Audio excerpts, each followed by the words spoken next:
सास हो और ताने ना दे, ऐसा कहाँ हो सकता है। लेकिन क्या हो जब सास जरूरत से ज्यादा ही ताने देने लगी तो? सुन बहू, आज घर में कुछ खास मेहमान आने वाले हैं, तो लंच पर ये सब बना देना। ये पकड़ लिस्ट, और कुछ भी कम ज्यादा नहीं होना चाहिए। वैसे तेरे बारे में जानती हूँ मैं, मेरे टाइम पर तो हमें बताने वाला भी कोई नहीं था। माँ जी, कितने लोग आ रहे हैं ये तो लिखा नहीं है। खाना बच जाए तो दिक्कत, कम पड़ जाए तब तो दिक्कत ही दिक्कत है ना। क्यों? अरे सवाल पर सवाल ही करती रहती है, ये ठीक नहीं है। मेरे टाइम पे तो मजाल है कि हमारे मुंह से चू भी निकले। वो क्या है ना माँ जी, मैं खाना उसी हिसाब से बनाने का सोच रही हूँ। कहीं खाना कम ज्यादा बन गया तो आप तो मुझे पाताल में ही डाल देंगी ना। मेरे टाइम पे तो हम इतना बोलना क्या सोच भी नहीं सकते थे कि सास को कैसे ताने दे। अरे अरे रे माँ जी, कहाँ ताने दे रही हूँ। और माँ जी, इतना सारा खाना मैं अकेले कैसे बनाऊंगी? कोई हेल्प? कोई हेल्प? कितनी बड़ी बात बोल गई बहू। कोई हेल्प ना जी ना, वो भी सास। सास तो सिर्फ ताने देती है, ताने। हेल्प? हमारे टाइम में सास को ये शब्द बोल दो तो भूचाल आ जाता था। बाकी मैं तो अपने सास की लाडली बन गई थी, और तू तो बहू की बहू ही रहेगी। क्यों नहीं बना पाएगी? अरे अभी तो बनाना शुरू किया नहीं और पहले ही सोच लिया नहीं बना पाऊंगी। आजकल की तुम जैसी बहुओं के ये बहाने होते हैं कि कैसे नहीं बन पाएगा। अरे मैंने भी अपने टाइम पे बनाया था, अरे बल्कि इससे भी ज्यादा खाना बनाया था। तो तुझसे क्यों नहीं होगा? हैं? सब होगा जा। माँ जी, मैं बना तो लूंगी, मैं बस इतना बोल रही हूँ कि अगर आप थोड़ी मेरी मदद कर देती तो। अरे अरे अरे, शर्म नहीं आती तुम्हें अपनी सास से मदद मांगते हुए? हमने अपने टाइम पर कभी अपनी सास से ऐसा नहीं बोला। सच में आजकल की लड़कियां तो बहुत ही छुई मुई सी होती है, जरा सा काम देखा नहीं कि बस पहले मदद मांगने दौड़ने लगती है। अरे अब ये सब बहाने नहीं चलेंगे। जा जाकर खाना बना।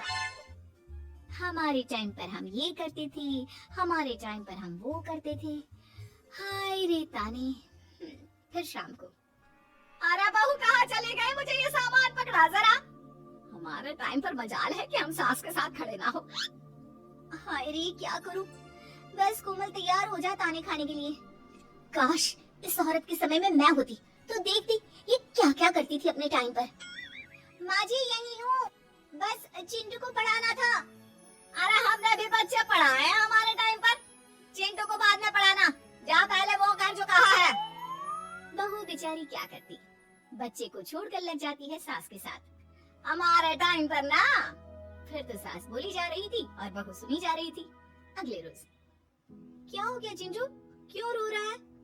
मैं कल कितना कहा था आपसे कि पढ़ा दो, लेकिन आपको तो मेरी पढ़ाई की कोई वैल्यू ही नहीं है। देखिए कितने कम नंबर आए। अरे कोई बात नहीं बेटा, फेल तो नहीं है ना? वाह बहू वाह, मेरे टाइम पर तो हमारे बच्चे के कम नंबर फेल ही कहलाते थे। ना पढ़ाती हो ना घर का काम करती हो। हमारे टाइम पर तो सास की इस बात पर इस बार बहू का पारा हाई हो जाता है। वो सोच लेती है कि अब तो वो पति से बात करके ही रहेगी। अगले दिन, माँ जी सारी सफाई हो गई, मेरी कमर टूट रही है, मैं जरा सोने जा रही हूँ। सोना? अरे हमारे टाइम पर तो हम ये जानते भी नहीं थे कि आराम क्या होता है। पागल हो गई है क्या? रखा भी देख, उस कोने में देख, मुझे कितनी धूल दिख रही है। और वो बिस्तर के नीचे तो देख कितना काला पड़ा है। और पर्दों के पीछे खिड़की पर देख, जाले लगे हुए हैं, वो कौन साफ करेगा? ऐसी सफाई होती है क्या? जा फिर से कर। मैं तो घर में एक दिन का गंदगी नहीं आने देती थी, लेकिन जब से तू आई है घर की हालत ही खस्ता कर दी है। अरे माँ, तो तू कहाँ गई? तू भी तो यही है। वैसे माँ, मैंने कभी तुझे सफाई करते नहीं देखा। जब से ये आई है न जाने आप में कौन सा सफाई का कीड़ा चला गया है। हाय रे, हमारे टाइम पर तो पति कभी बीवी की तरफ से बोल दे तो समझो घर का बंटवारा, और ये घर तो मेरे ही नाम से है। तो बेटा निकल ले बीवी को लेकर। हमारे टाइम पर तो। अरे कैसी बात कर रही हो माँ, मैं तो बस मजाक कर रहा था। इतनी कम सैलरी में मैं कहाँ अलग रह सकता हूँ। माँ जी प्लीज, मैंने अभी पूरा घर साफ किया है, और इन जालों को झाड़ूंगी तो फिर से पूरी गंदगी हो जाएगी। फिर से सारे घर के झाड़ू। ना माँ जी ना। हमारे टाइम पर तो मैं दिन में 10 बार झाड़ू लगाती थी, हमने नहीं किया है क्या? मायके से कोई तो संस्कार लेकर आई होगी ना तू बहू, क्या कुछ भी नहीं? तभी पति आ जाता है। बहू पति की तरफ देखती है कि शायद वो उसे उसकी माँ के प्रकोप से बचा सके, लेकिन नहीं, उल्टा उस दिन की माँ की डांट के बाद से तो पति के तेवर ही बदल जाते हैं। देखो, माँ जो करती है करती रहो, माँ बड़ी है, जो कहती है सही तो कहती है। बस पति का ये कहना और बहू का पारा 7वें आसमान में। एक इनके भरोसे मैं सब सह रही थी, लेकिन आज तो इन्होंने मेरा ही साथ छोड़ दिया माँ के लिए। अब तो इन लोगों को सबक सिखाना ही होगा। फिर एक दिन, बहू ये कौन है और तुम्हारे साथ क्या कर रहा है? और ये हाथ, अरे हाथ छोड़ मेरी बहू का, कौन हो तुम? माँ जी वो कोई नहीं माँ जी, माफ कर दीजिए। बहू घबराने का नाटक करती है। अरे क्यों डर रही हो तुम? मैं हूं ना तुम्हारे साथ। आंटी जी, मैं इसका बॉयफ्रेंड हूँ और मैं इससे मिलने आया हूँ। कोई समस्या? बोलिए। बोलेंगी क्या? यही कि इनके टाइम पर तो इन्होंने न जाने कितने ही बॉयफ्रेंड बना बना कर छोड़ दिए हैं। क्यों माँ जी, यही कहने जा रही थी ना आप? अब क्या था, सास की बोलती बात।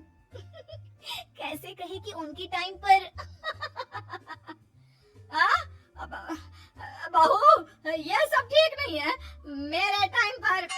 हाँ हाँ आंटी जी, क्या आपके टाइम पर क्या? जरा हमें भी बताइए ना। अरे हमारे टाइम पर बॉयफ्रेंड कुछ नहीं होता था। सास की आंखों की शर्म होती थी। अरे पति के अलावा किसी और से बात भी नहीं करते थे हम लोग। ये क्या चल रहा है बहू? चल क्या रहा है आंटी? ये तो परेशान है आपके घर में आकर। आप हर बात पर इसे सुनाती रहती है, ताने माने। अब इससे बर्दाश्त नहीं होते तो मैंने सोचा क्यों ना मैं इसे अपने ही घर ले जाऊं, कम से कम आराम से तो रहेगी। अरे हमारे वक्त में तो ऐसा नहीं होता था कि सास के ताने बर्दाश्त नहीं तो किसी और के साथ चली जाओ। अब नहीं होता तो नहीं होता माँ जी। मैं भी तो कल को अपनी बहू को कुछ अपने वक्त की सुनाऊंगी ना कि सास के ताने समझ में नहीं आ रहे थे अपने वक्त में, तो मैं अपने बॉयफ्रेंड के साथ चली गई। वाह, फिर तुम्हारी बहू को समझ में आएगा कि तुम कितनी मॉडर्न थी अपने वक्त में। अरे चुप, बिल्कुल चुप। क्या बकवास कर रहे हो तुम दोनों? तो क्या करे, पति को तो अपने घर की लालच दे रखी है, वो तो मेरे लिए बोलते नहीं, तो किसी के पास तो मैं रहूं ना शांति से। तभी पति आ जाता है। नहीं नहीं नहीं, दूसरा घर तो मैं ले सकता हूँ, लेकिन दूसरी बीवी नहीं। माँ वो कितने ताने जाएगी? मुझे मेरी गलती का एहसास हो गया है, चलो हम कहीं और रहेंगे। अरे नहीं नहीं, हमारे जमाने में। फिर माँ जी, मतलब मैं कैसे रहूंगी तुम लोगों के बिना? वो मुझे माफ कर दे। ओके, कर दिया माफ। अच्छा ये तो बताओ कि ये लड़का कौन है? मैं इसकी मौसी का बेटा हूँ, मिलने आया था। अच्छा दीदी, बाय। समधी की शादी।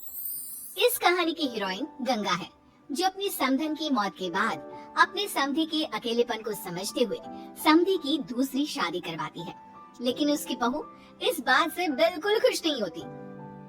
मुझे लगता है आपको शादी कर ही लेनी चाहिए। आपकी इस उम्र में ख्याल रखने वाला भी तो कोई होना चाहिए ना। वैसे भी आपकी इकलौती बेटी थी, वो भी हम ले गए। इस उम्र में शादी, लोग क्या सोचेंगे और कैसी कैसी बातें बनाएंगे कि जिस उम्र में इसे अपने पोते पोते को गोद में खिलाना चाहिए, उस उम्र में ये शादी कर रहा है।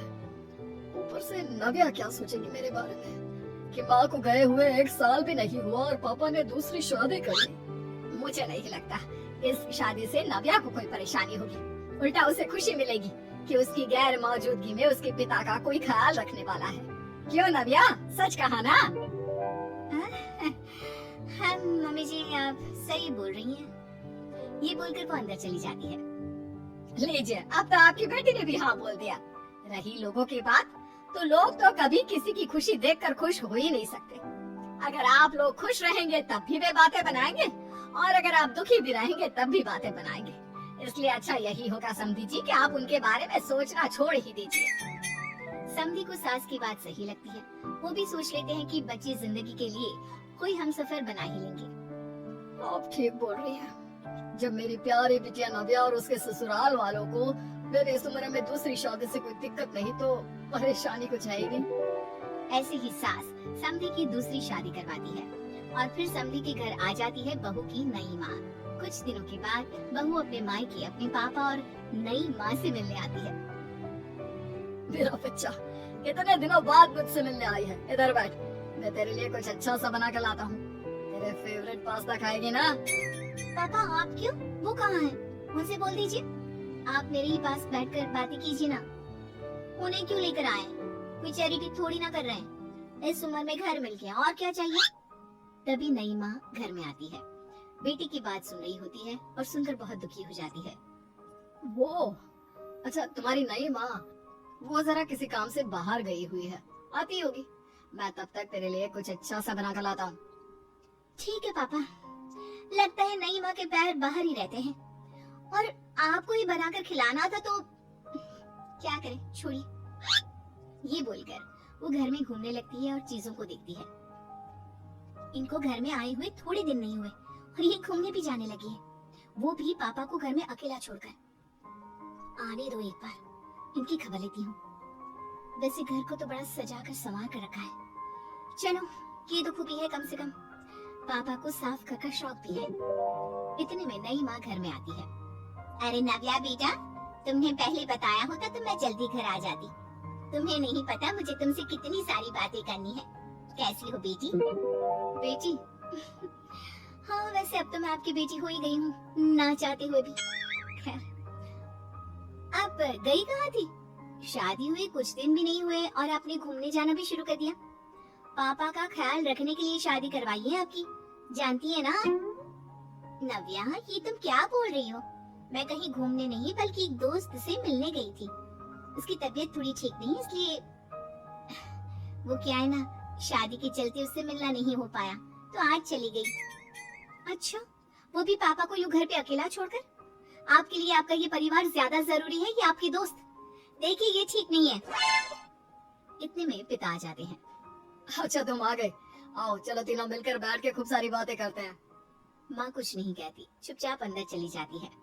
ऐसे ही बहू जब भी अपने मायके आती, अपनी नई माँ से ऐसे ही बात करती। नई माँ बहू के इस बर्ताव से परेशान होकर उसकी सास को बताती है। देखिए माना, वो बेटी है, लेकिन मैंने भी शादी की है। वो बेटी कम, सास सा व्यवहार ज्यादा करती है। अब छोटी है तो कुछ कहना ठीक नहीं लगता। बाकी शादी का रिश्ता लेकर तो आप आई थी, इसलिए आपको बता रही हूँ। मैं शादी करके बहुत पछता रही हूँ। अरे परेशान ना हो, मैं बहू से बात करती हूँ। तभी थोड़ी ही देर में बहू ससुराल आ जाती है। बहू कहाँ थी अब तक? तुम्हें पता है क्या टाइम हो रहा है? माँ जी, मैं अपनी एक सहेली से मिलने गई थी, और माँ जी अभी तो 7 बज रहे हैं। अरे इतना लेट कोई घर आने का टाइम है? आज के बाद 6 बजे के बाद तुम घर आई तो तुम्हें घर में एंट्री नहीं मिलेगी। सास बहू के साथ बिल्कुल वैसा ही व्यवहार करती है जैसा वो अपनी नई माँ के साथ कर रही होती है। न जाने माँ जी को क्या हो गया है। मैं कितनी खुश थी कि मायके जैसा ससुराल मिला है। सासू माँ इतनी अच्छी थी। फिर अगले रोज, बहू, मेरे बेटे को पौष्टिक खाना दिया कर। क्या ये पास्ता पिज्जा बनाती रहती है? इसलिए शादी नहीं करवाई थी मैंने अपने बेटे की। ठीक है माँ, मैं बना दिया करूंगी ऐसा खाना। लेकिन माँ जी, आपको हुआ क्या है? पहले तो कभी आपने ऐसा नहीं किया, तो ये अचानक से मुझसे कोई गलती हो गई है क्या माँ? क्यों? ऐसे नहीं बोल सकती। समझ ले, ये तेरी सास का हुक्म है। ऐसे ही सास बहू को अपने सास वाले तेवर दिखाकर कभी डांटती तो कभी ताने मारती, पर बहू बेचारी बिल्कुल समझ नहीं पाती। एक दिन, बहू ये क्या बेफिजूल खर्चा करती रहती है? परसों ही तुमने अपने लिए एक साड़ी ली थी और आज फिर से। तुम्हें क्या लगता है पैसे क्या पेड़ पर होते हैं कि जब मन करा तोड़कर सामान ले लिया करा? है? वो माँ जी बहुत अच्छी लगी तो ले आई। अच्छी लगी तो ले आई? यहाँ मेरा बेटा अपना खून पसीना एक करके पैसा कमा रहा है और तुम उसी पैसे को बर्बाद करने में कोई कसर नहीं छोड़ती। माँ जी, आप मुझे ऐसा क्यों बोल रही है? मैं आज के बाद कभी शॉपिंग पर नहीं जाऊंगी, लेकिन प्लीज आप मुझसे ऐसा बर्ताव मत कीजिए। इससे पहले कभी आपने मुझे छोटी छोटी चीजों के लिए नहीं डांटा। ये अचानक ऐसा क्यों? मुझे बिल्कुल अच्छा नहीं लग रहा। देख बहू, मैंने तेरे साथ जब टिपिकल सास जैसा बर्ताव किया तो तुझे इतना बुरा लगा। सोच, तेरी नई माँ को कैसा लगता होगा जब तू उनके साथ हमेशा ऐसा बर्ताव करती है। तो माँ जी, आपने इतना सब कुछ बस इसलिए किया? आप मुझसे नाराज नहीं हो, गुस्सा नहीं हो? नहीं बहू, मैं तुझसे गुस्सा क्यों होंगी? मैं तो तुझे बस इतना समझाना चाहती हूँ कि अपनी नई माँ से सास जैसा बर्ताव करना बंद कर दे। उनको बिल्कुल अच्छा नहीं लगता। वो तेरे पास आना चाहती है, तुझे समझना चाहती है, वो सच में तेरी माँ बनना चाहती है। तो उनके साथ सास जैसा बर्ताव बंद कर और एक अच्छी बेटी बन। अब बहू को सास की बात समझ में आती है और वो बहू जैसा बर्ताव करती है।